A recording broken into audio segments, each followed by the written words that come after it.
Well, there's a lot of factors that growers will have to weigh when looking at planting intentions or acres for this coming spring. We are seeing very high nutrient prices. There's some concerns that we may have shortages of nitrogen, phosphorus, and potassium this coming year, which are, some primary nutrients needed to grow a corn crop here in the United States. I think this coming year, growers are being incentivized right now, I think, to look harder at a stronger corn rotation.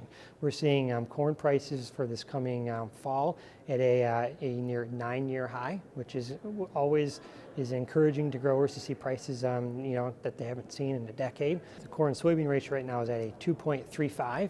Under 2.5 encourages corn acres. So as we see that ratio below 2.5, it's the market telling growers that, hey, maybe we should be looking at more corn acres versus soybeans.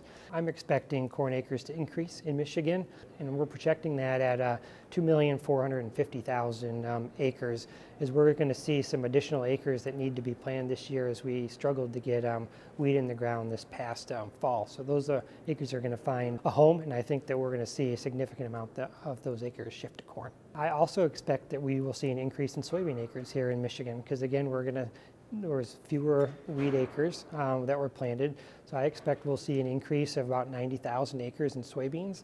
I expect we'll plant about 2,240,000 acres of soybeans in Michigan this spring. Wheat's going to be very challenging this coming summer, as we had a very wet fall, probably one of the wettest we've had on record here in Michigan, and growers just could not get the wheat in the ground. So we were projecting wheat acres in Michigan at 460,000. That's down from 610,000 this past year. Nationally on wheat, Michigan was wet, but many other areas across the United States had ideal fall planting conditions.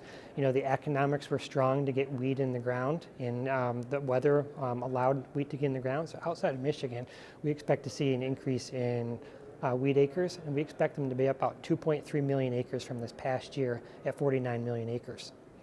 Soybeans we expect will see a slight increase from this past year at about 87.5 million acres. I think that's up about 300,000.